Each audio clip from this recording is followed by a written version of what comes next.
alaikum wa rahmatullahi wa barakatuh. Our guest speaker today is Ali Nchinyane, who hails from Kwandabele. Brother Ali has studied Islamic jurisprudence and theology in Iran. He is continuing his studies in Iraq in the city of Najaf. He specializes in propagating Islam and dialogues with non-Muslims. His topic today is the wisdom and philosophy behind Eid Ul Adha.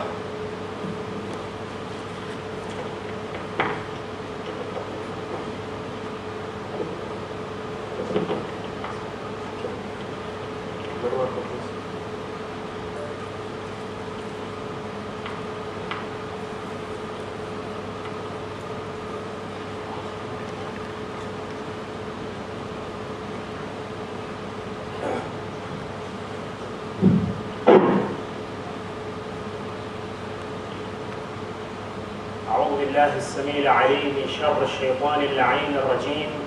بسم الله الرحمن الرحيم.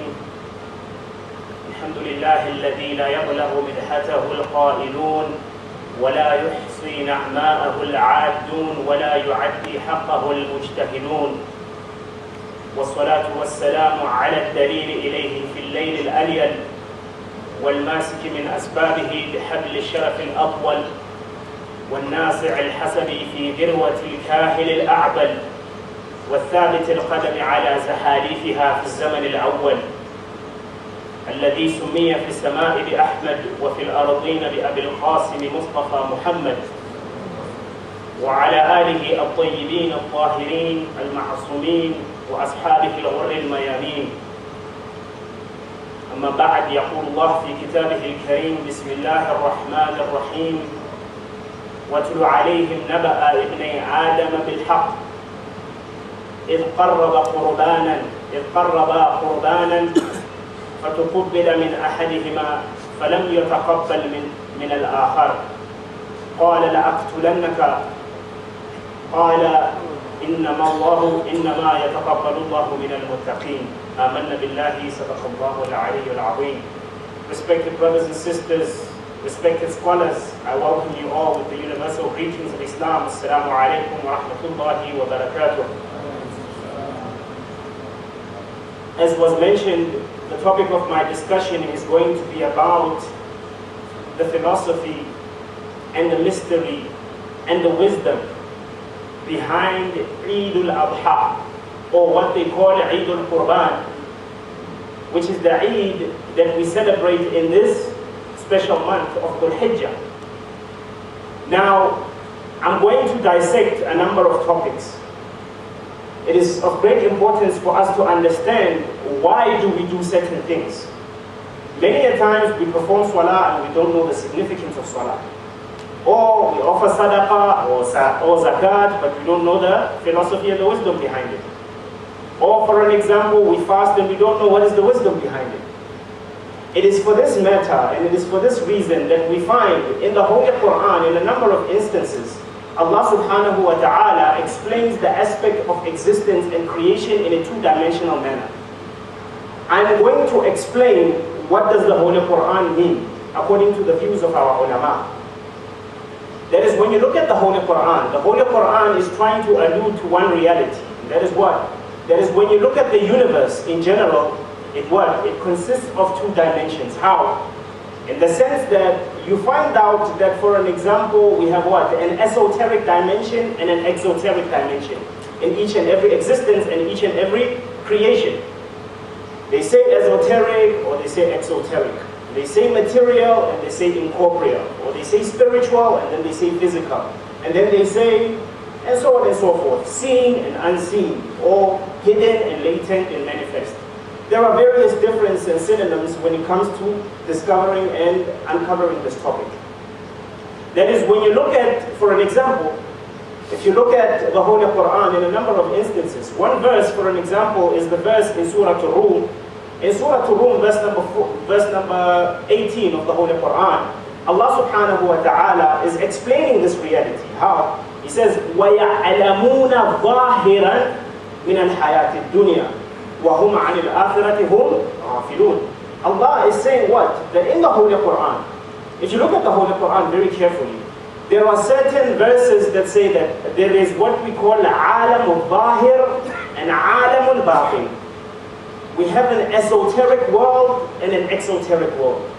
A hidden world and a manifest world. A spiritual world and a physical world.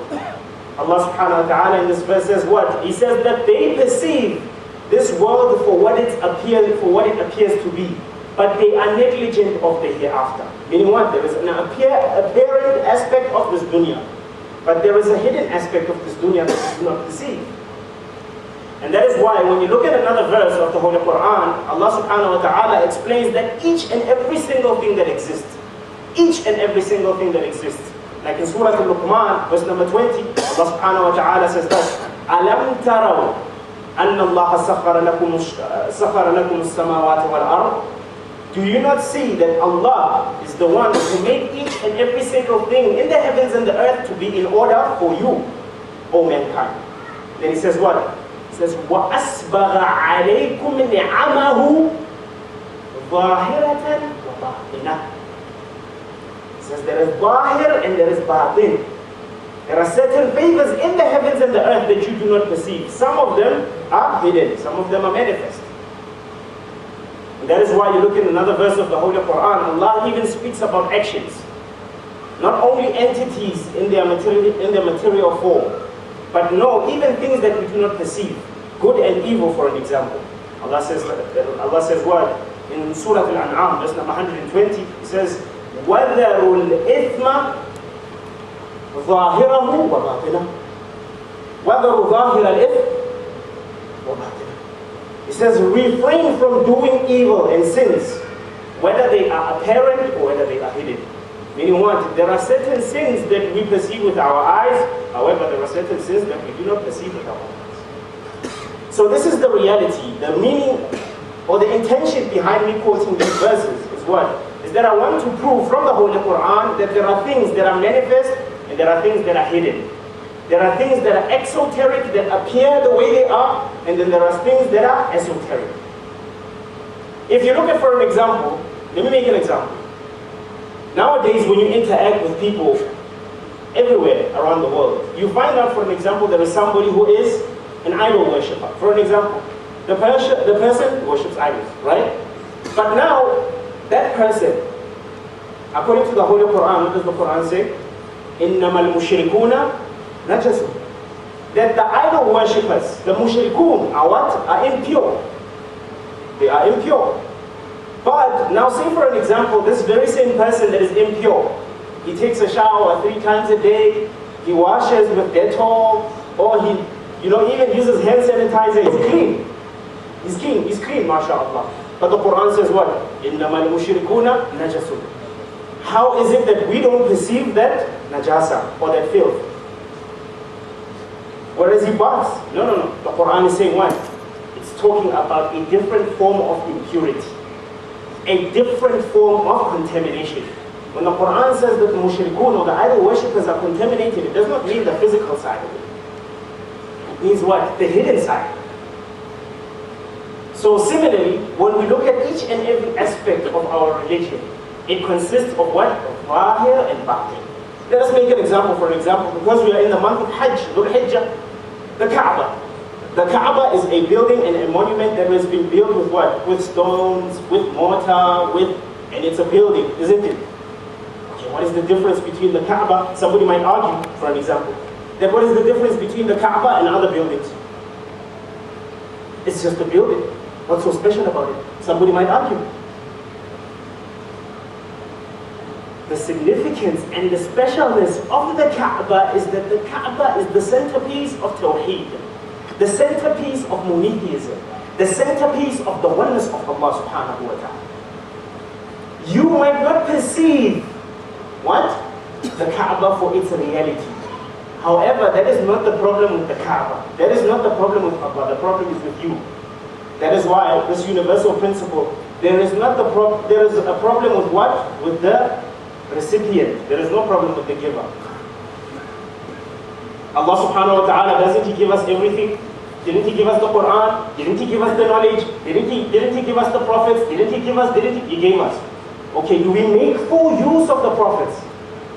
Is Allah to blame? Na'udhu billah. Allah is not to blame. We are to blame. So similarly, when you do not see the mystery and the greatness of the Kaaba for its true sense, then the problem is with you. The problem is not with Allah, Habibi.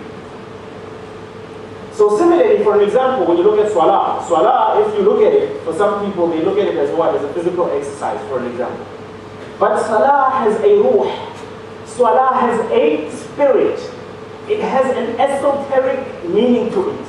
Besides what the ruku and the sujood and the qiyam, it has a significance. That significance, we might not perceive it and we might not understand it. But there is an impact that it has that we do not perceive. We can only perceive it sometimes, for some of us can perceive it. Now, the Prophets ﷺ, they can perceive that. The Prophets ﷺ can perceive that. So this is just an example that I want to set and explain and dissect from the Quranic point of view. Because when you look at a number of practices that we find, for example, in Hajj itself, when you look at Hajj, it consists of a number of rituals. Among the rituals, or the fundamental and basic and first ritual that you implement is what? Is wearing the ihram, which is the two pieces of cloth, right? Why do we wear two pieces of cloth? What is the significance behind it? Among them is what? Is that we have to perform ghusl, we have to wash our bodies. Among the significances is what? Is that we have to perform tawaf. Among the significances is that we have to recite talbiyah. لبيك اللهم لبيك لبيك لا شريك لك لبيك إن الحمد والنعمة لك والملك لا شريك لك لبيك. That's one of the things and the practices that we have to do. What is the significance behind it? Among the practices is what? Is, for example, we stone. Among them is what? Is sa'i, safa and marwa. Among them is what? Many rituals. But however, what is the wisdom and the philosophy behind these practices? Which is something that I feel that it's very important for us to accept. The first act that we do when we go for Hajj, may Allah grant us Hajj inshaAllah. When we go for Hajj, what is the first act that we do? The first act that you do for Hajj is what? Is wearing ihram. But before ihram, there is another ritual, which is ghusl. When you perform ghusl, somebody might argue that no, ghusl is just, a hygienic process. No, it's not a hygienic process only. It's got a significance greater than that. But it symbolizes that when you are about to wash your body, the same way as you have sins and errors, you are washing the sins away from your body or from your soul. Remember what we said? We said that each and everything has what? An esoteric and an exoteric dimension. The same thing with each and every single thing that you do in Islam. Among every single obligation that you have in Islam, it has a esoteric and an exoteric dimension. Somebody might argue, for example, that fasting during the month of Ramadan, its benefits is just for diet and health. No, that's not the significance behind it. The significance, Allah says in the Holy Quran, لَعَلَّكُمْ تَتَّقُونَ, so that you must acquire piety. So number one is what? Is that we wear ihram. After washing our bodies, then we wear ihram. What is the significance in wearing ihram? And what is the significance in taking off your clothes? When you take off your clothes, you are symbolizing and saying that I am done with wearing the clothes of sin and disobedience. Now I am wearing the clothes of obedience and taqwa. Quran says what? O children of Adam, we have brought down clothes for you for an adornment and for clothing and protection. وَلِبَاسُ التَّقْوَى ذَلِكَ خَيْرٌ. Then Allah says what? But the clothes of taqwa, those are the best clothes. So meaning what? Clothes symbolize something. You must wear clothes, but however the clothes, when you wear them, they have to symbolize something of great importance. That when you wear your clothes, as much as you wear your clothes on your body, you wear clothes over your soul, the clothes of taqwa. If you look at the rituals of Hajj, they consist of what? Mainly the philosophy of it is what? Is rebirth. That is why ulama, they say, when you are going for Hajj, what do? You wear two cloths. Like when you are a baby, when you are a child and you came into this dunya, the only thing you wore is just a few cloths. So the same thing when you go for Hajj. Among the other rituals is what is talbiyah. When we say labbaik Allahumma labbaik. The fuqaha, they say what? They say when we recite talbiyah, what should we do? We should recite it loudly. For those of you who have seen the videos of Hajj, and those who have went for Hajj, have seen when talbiyah is recited, it's recited loudly. When a child comes out of the mother's womb, what does it do? It screams. The same thing with you. When you scream, what do you utter? You say, Allah, I am here and I am present. And there is none worthy of worship except you. And you are the one, Allah subhanahu wa ta'ala. And there is nobody beside you. The same thing when you come out of your mother's womb, that is what you do. You recite, you scream. Now when you do talbiyah, you are doing the exact same thing. Among also the other significances is what? Is sa'i bayna Safa wal Marwa. Between Safa and Marwa, you are supposed to travel, for example. Right? Ulama say what? They say that there is a concept of bayna al-khawf wa raja.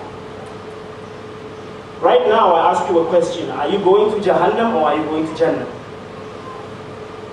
Inshallah, we'll all go to Jannah. But I'm asking you, are you going to Jannah or are you going to Jahannam? You don't know, isn't it? We don't know our destiny. But my fear, khawf, is what? Is telling me that I should be careful of Jahannam. But my hope, my raja, is telling me what? I should work and strive for Jannah. As a believer, you should be between bayn al-khawf wa raja. That's what it means. Between hope and fear. Now you should have confidence in yourself and say, Inshallah, we'll go to Jannah, all of us. Inshallah. You know?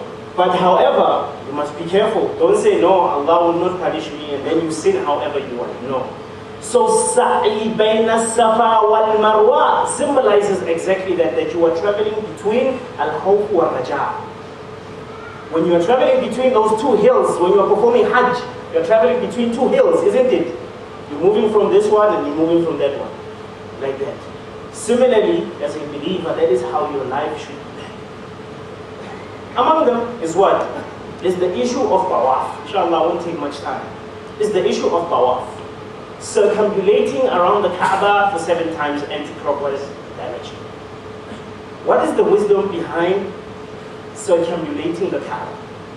The ulama, they say what? If you look at the whole universe, each and every single thing is in a rotational motion. If you look at the galaxies, they are rotating. Look at the solar system, they are rotating. You look at your cardiac system, it's rotating. Blood comes out from one direction and comes in from another direction. Your body is rotating. That is why there is a very famous dua that we recite. Ya Allah, Ya Rahman, Ya Rahim, Ya Muqallib al-Qulub, Thabbit qalbi ala dinik. O Allah, O Rahman, O Rahim, O the one who makes the heart to rotate, make my heart to be firm on the religion.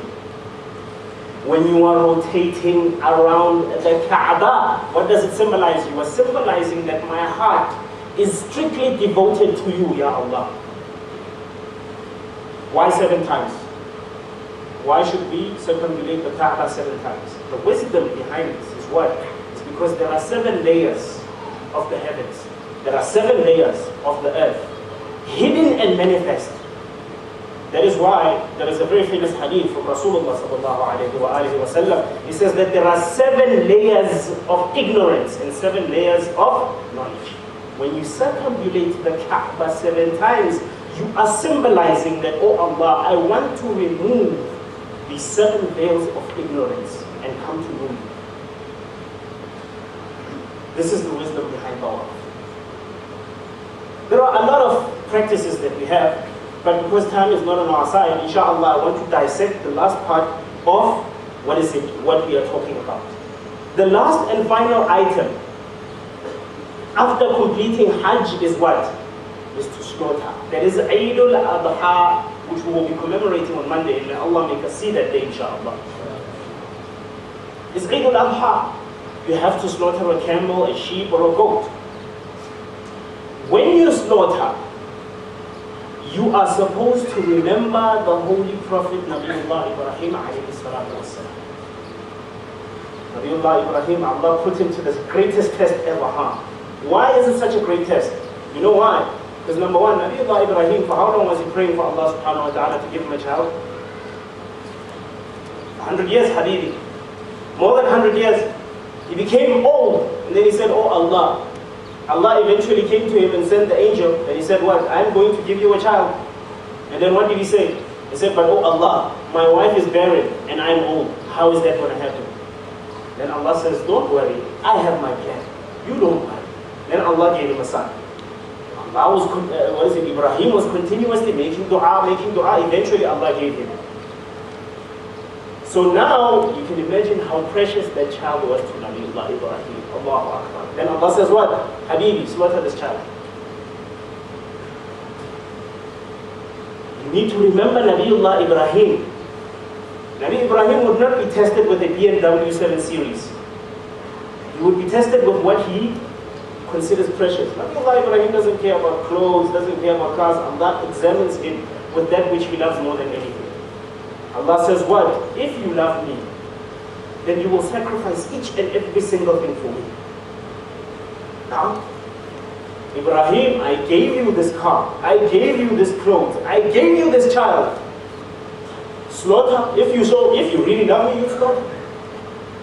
Allah subhanahu wa ta'ala says in the Holy Quran, وَإِنَّهُ لَبَلَاءٌ مُبِينٌ. This is among the greatest and manifest test. A great test. And that is why sometimes some people, when they don't have children, they complain, blah, blah, blah, they complain. Allah says, Nabiullah Ibrahim, slaughter your own child. You must be ready to sacrifice the most precious things in your life. That is why, if you look at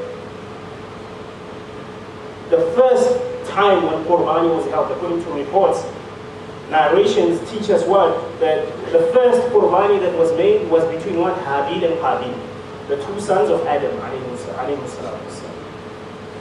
Allah told them, now it's time for you to slaughter, to sacrifice. And then reports say that Habil was what? Was a crop farmer. Some reports say so. And then some reports say what? Qabil was a livestock farmer. He had animals, and this one had plants. Although we are not giving the wrong impression to vegetarians. But he told him what? He told the both of them that they should offer a sacrifice or an offering. Quran says, إِذْ قَرَّبَ قُرْبَانًا. And then when they offered an offering, they offered an offering. After they offered an offering, the other one started having animosity towards the other one because that one was accepted. And then he said what? He said, I will kill you. And then he said, Allah only accepts from those who are God conscious.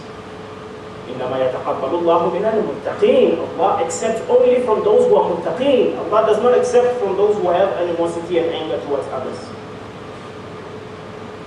The purpose of slaughtering, when you slaughter, you should have in mind that what? I am sacrificing the most precious things in my life. That is what you have to have in your mind. That is what you have to celebrate when you celebrate Eid Ul Adha. That, oh Allah, I still have my car, I still have my family, but if you will that you want to take it, then you will take it, and I'm willing to submit. That is Eid Ul Adha. That is how you should celebrate. That is how you should thank Allah subhanahu wa ta'ala. That is why Allah says in the Holy Quran, لَن يَنَالُ اللَّهُ لُحُومُهَا وَلَا دِمَاؤُهَا وَلَكِنْ يَنَالُهُ التَّقْوَى مِنْكُمْ. Allah says that the blood and the flesh of these animals that you slaughter will not reach Allah subhanahu wa ta'ala. It will not reach Allah subhanahu wa ta'ala. What will reach Allah, at-taqwa minkum, is God consciousness. And that is why, if you look at the previous verse, where Habil tells his brother, he says, إِنَّمَا يَتَقَبَّلُ اللَّهُ مِنَ الْمُتَّقِينَ. We pray that Allah subhanahu wa ta'ala accepts us and accepts our Qurban, inshaAllah. We pray that Allah subhanahu wa ta'ala makes us see the day of Eid, inshaAllah. We pray that Allah subhanahu wa ta'ala helps the believing men and the believing women all over around the world, inshaAllah. We pray that Allah subhanahu wa ta'ala grants us our needs in this world and in the hereafter, inshaAllah. Those of us who are having financial difficulties, families in the house, who are having family difficulties, may Allah simplify and may solve all those problems for us, inshaAllah. All of those who are having needs and requests and desires from Allah subhanahu wa ta'ala, may Allah grant them those desires, inshaAllah. Sallallahu ala Muhammad wa ala Allah wa malaikatahu yusalluna ala nabi ya ayyuha alladhina amanu sallu alayhi wa sallimu taslima.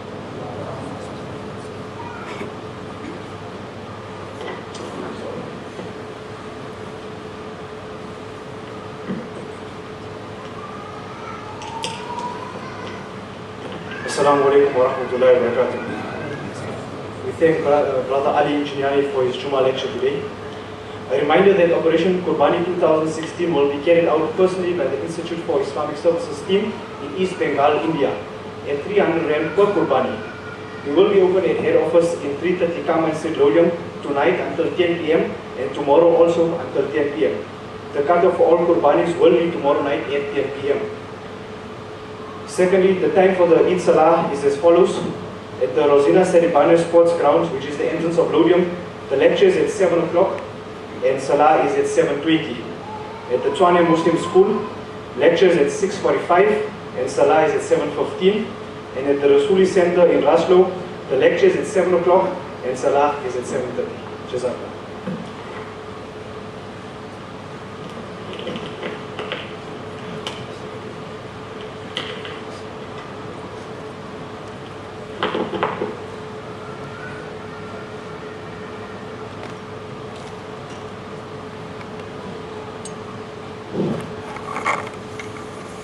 من الشيطان الرجيم. بسم الله الرحمن الرحيم. إن الله وملائكته يصلون على النبي يا أيها الذين آمنوا صلوا عليه وسلموا تسليما. اللهم صل وسلم وبارك على سيدنا محمد وعلى آله وصحبه وسلم.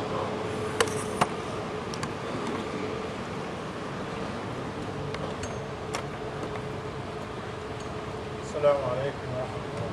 وعليكم السلام ورحمة الله.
الحمد لله رب العالمين والعقوبة للمتقين ولا عدوان إلا على الظالمين. وأشهد أن لا إله إلا الله ولي الصالحين وأشهد أن سيدنا محمدا عبد الله ورسوله بلغ الرسالة وأدى الأمانة ونصح الأمة وكشف الأمة وجاهد في سبيل الله حق جهاده وتركنا على المحجة البيضاء على الطريقة الواضحة الغراء ليلها كنهارها لا يزيغ عنها إلا هالك ولا يتمسك بها إلا كل منير سالك. اللهم صل وسلم وبارك عليه أفضل صلاة وأعظم تسليم. أما بعد، يقول ربنا سبحانه وتعالى في القرآن الكريم: والفجر وليال عشر. الله سبحانه وتعالى أقسم سبحانه بهذه الأيام العشر الأوائل من ذي الحجة، التي هي أفضل أيام العام، أفضل أيام السنة. إذا كانت ليلة القدر هي أفضل الليالي، فإن الله سبحانه وتعالى عماها عن الناس، أخفاها عنهم حتى يتمكنوا من أداء العبادة في هذه الأيام، في العشر الأواخر من شهر رمضان. هذه ليلة القدر أخفاها الله سبحانه وتعالى عن عباده المؤمنين، لكنه أخبرهم وأعلمهم بالعشر الأوائل من ذي الحجة. العشر الأوائل من ذي الحجة هذه أيام مباركات، الثواب فيها يضاعف والعمل فيها مكافأ، وكل أعد الله سبحانه وتعالى له في هذه الأيام، فمن عمل خيرا فيضاعف له حسناته، ومن عمل شرا فكذلك تضاعف له سيئاته. هذه أيام مباركات، حينما ذكر ربنا سبحانه وتعالى: واذكروا الله في أيام معدودات. هذه الأيام، فكان النبي صلى الله عليه وسلم يصوم في هذه الأيام، أيام العشر الأوائل من ذي الحجة. نسأل الله سبحانه وتعالى أن نكون من عباده الذين يستمعون القول فيتبعون أحسنه، أولئك الذين هداهم الله وأولئك هم أولو الألباب. وفي كل يوم يجب عن ساعة تستجاب فيها الدعوات، فادعوه سبحانه وتعالى عنه واستجيبوا.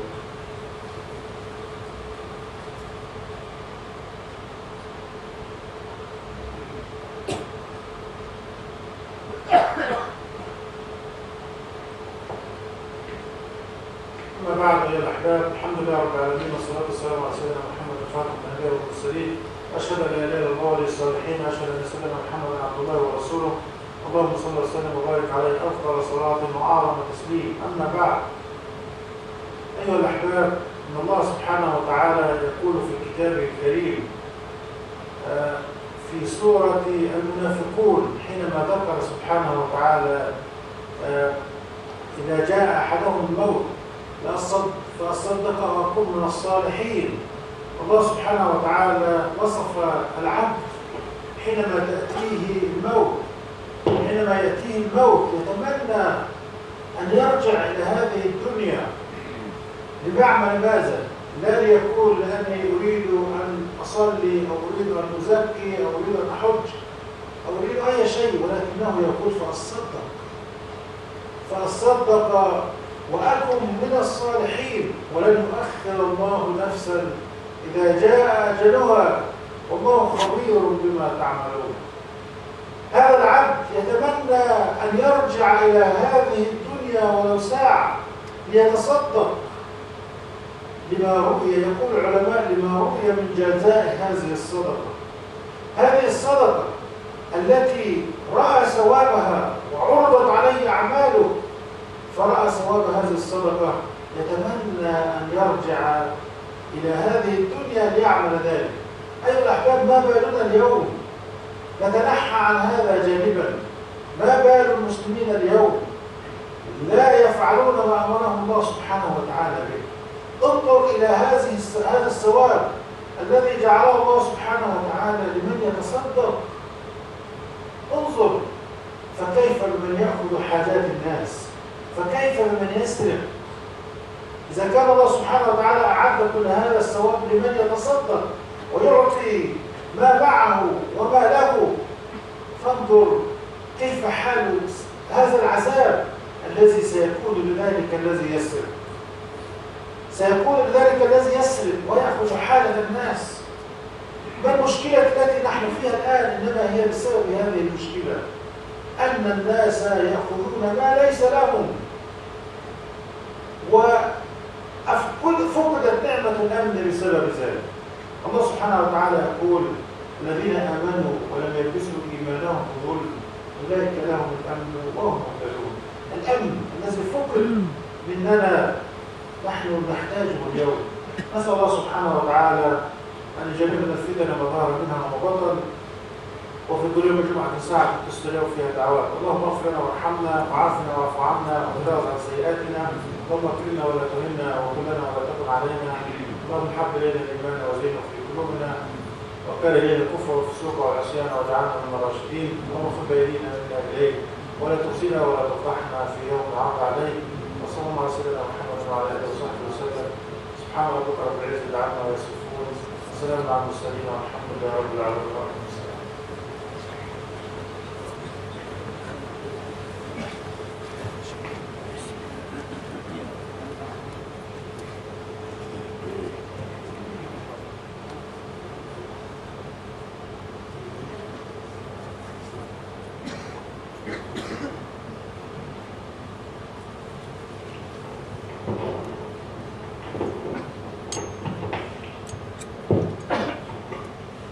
الله أكبر الله أكبر الله أكبر الله أكبر. أشهد أن لا إله إلا الله أشهد أن لا إله إلا الله أشهد أن محمدا رسول الله أشهد أن محمدا رسول الله.